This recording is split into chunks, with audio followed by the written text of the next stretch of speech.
त्याला मारलाय. गावात महामारी चालू झाली. हा परी पुच्छन सोडी साचार मूळस्थळाहून काळ्यासुर आकांत वर्तना थोर सांगती हिरचंद्र शेनशी ही म्हणे घाला जाणकी जाण तिने निर्शळे विघ्न मग त्या शिवटी कर्ण जनसकल वांचेल ते कार्यक्रम सुर वर्षती पुष्प शंभार राम सुमित्र वायू कुमार एके ठाई मिळाले शत्रुक्षाची कारण उगे जलालया महिरावण सुमित्राशी म्हणे सीतारमण तेने प्रत्युत्तर दिले. गंमत अशी घडली. मारुतीचं शेपूट काही सोडणार. बाय म्हणे आमच्या घरात नाही. आमचे मालक कामाला गेले.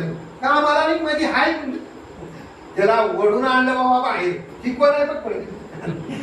अशा कित्येक राक्षसाला वडून आणलं रस्त्यावर ठोकायला सुरुवात केलं. मग काही लोकांना विचार केले कसा आहे काय नाही बाबा सोडणं म्हणले काय तर मार्ग काढा. तुकारामानं सारखे क्षण होतं. त्यानं म्हणलं आता राणीकडे जाऊ चला म्हणले. तिच्या घरला तडागड गेले. काय लावले काय नाही बाबा ती शेपूट नावाचं गावात घुसलंय. त्यानं कुणाला बी सोडणार. मग त्या बाईने म्हणली काय नाही रामाची शपथ घाला. मग तुम्ही वाचता म्हणले. आता उरलेल्या त्या शेपटीला रामाची शपथ घातली. त्याला जीवन सुटाले. म्हणून माळा घालतं की त्याला शेपूट काही करत नाही. कळालं का.